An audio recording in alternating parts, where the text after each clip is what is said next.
My name is Dr. Anthony Levatino.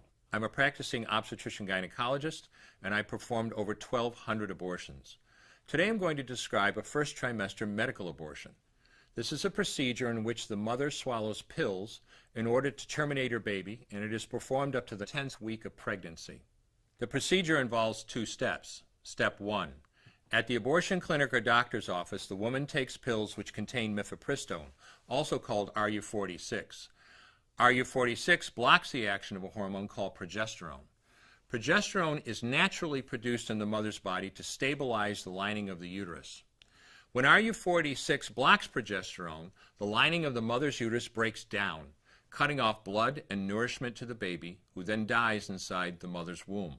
It is important to note that even after it has been taken, it is possible to reverse the effects of RU46 and save the baby if progesterone is administered. The sooner, the better. Step 2. 24 to 48 hours after taking RU46, the woman takes misoprostol, also called Cytotec, that is administered either orally or vaginally. RU46 and misoprostol together cause severe cramping, contractions, and often heavy bleeding to force the dead baby out of the woman's uterus. The process can be very intense and painful, and the bleeding and contractions can last from a few hours to several days. While she could lose her baby anytime and anywhere during this process, the woman will often sit on a toilet as she prepares to expel the child, which she will then flush. She may even see her dead baby within the pregnancy sac. At 9 weeks, for example, the baby will be almost an inch long, and if she looks carefully, she might be able to count the fingers and toes. After she has disposed of her baby, the woman may have bleeding and spotting for several weeks.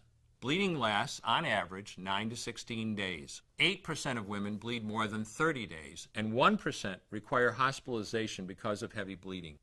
The failure rate increases as the pregnancy progresses. If failure occurs, she will usually be offered a surgical abortion.